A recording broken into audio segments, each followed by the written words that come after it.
yung another video natin for how to set up connection server from client to patch panel to modular. Ayan. So ituturo ko sa inyo yung proper way how to install or how to plug in a cable or network cable from server to client using a desktop switch and router natin. Yan. So ito yung pattern nung pag-install. Ito yung diagram namin. So we have the server, ito yon. And we have a client or a PC, ito yon. And then so we have a modular. Mamaya ituturo ko nandun yung modular. And sunod, ito yung patch panel, yung nandoon sa likod. And then we have a desktop switch. Ito yung desktop switch. Ito yon. Ayan. Okay. And then we have a router. Ito yung router natin. So ito yung router. Ayan. Okay. And then we have an four pieces of network cable. Ito yung ginawa nating, ito yung pinapagawa namin na dalawang straight through. And then may binibigay ang assessor na almost 2, not cat 6 ha. Ganito rin yung ibibigay ng assessor. Ganito din siya. So ito lang yung example ko kasi ito lang yung available dito. We have 2 straight through cable again. So bali 4. Actually 5 kasi meron din tayo dito sa router. So makikita ninyo ilang cable ang ginamit. 1, 2, 3, 4. Ito yung pa-5. Ayan. So yon. So ito example lang, hindi naman talaga ito yung kasi nga wala akong makuha ng another na computer. So example lang ito yung mga computer na nakikita nyo. We have server and then we have an client computer. Ayan. Kung makikita nyo parang lasog-lasog. So ginagamit namin sa disassemble yan. Ayan. And we have an patch panel. Ito yung patch panel natin. Ito. So we have an 24 port. Ayan. And then meron siyang given na 2 cables papuntang modular. This is modular. So we have modular 1 and modular 2. PC for server and to client. Kaya 2. Kaya 4 ang cables. Ayan. So ipapakita ko sa inyo kung paano i-set up. Okay. So first na gagawin natin, ilagay natin itong network cable sa server. Ito yung kanyang port sa likod. Ayan. So may narinig yung sounds. Ito yung pattern niya, oh. Ayan, may LAN. Ayun siya. Okay. And then ilagay natin siya sa 17. Number 17 kasi siya. Server. Ayan. Yung 17 na hanapin natin dito. Are, may palatandaan na. Ito, 17. Yung sunod ay 19. So, 19. Ito yon.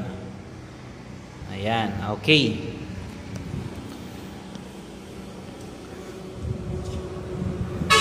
Sunod, ito naman, yung given na isang straight. Sa 17 natin ilalagay, 17. Pamula dito, server, papuntang 17. Ito yon. Insert natin.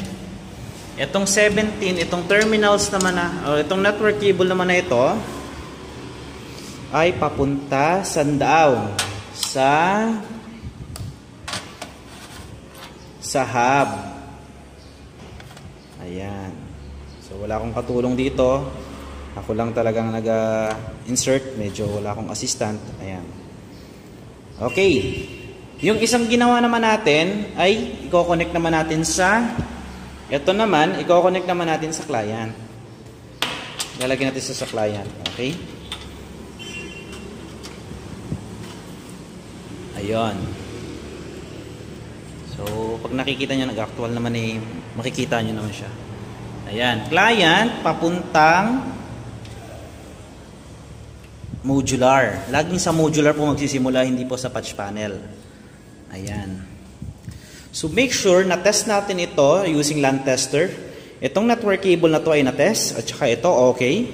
And then yung given ay okay din. Yung binigay na straight through sa atin, given. And then, yung terminal, papuntang modular to patch panel is working dapat. 8 colors din ang dapat umiilaw. Papunta doon. And then, ito yung last. Ayan. Sa 19, di ba siya nakakonect? Sa 19. Sa 19, kukonect natin doon. Okay. And then, 19, papuntang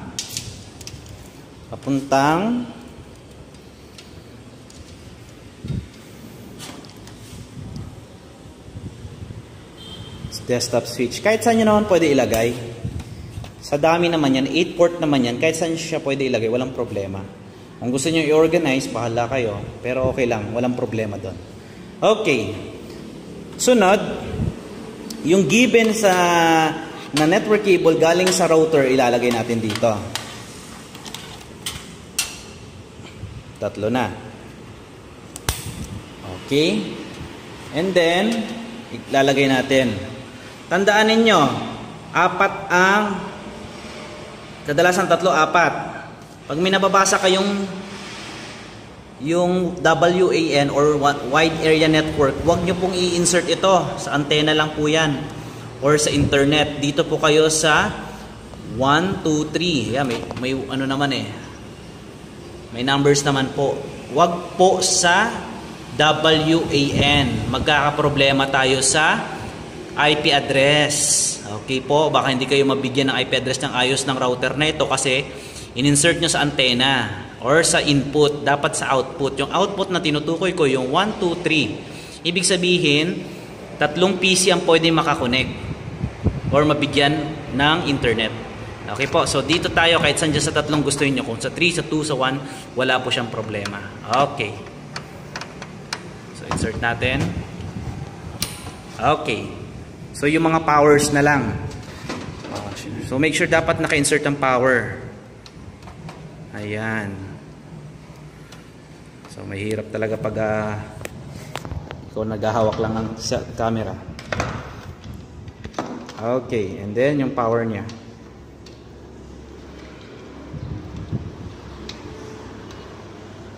Okay, and then pwede natin isaksak.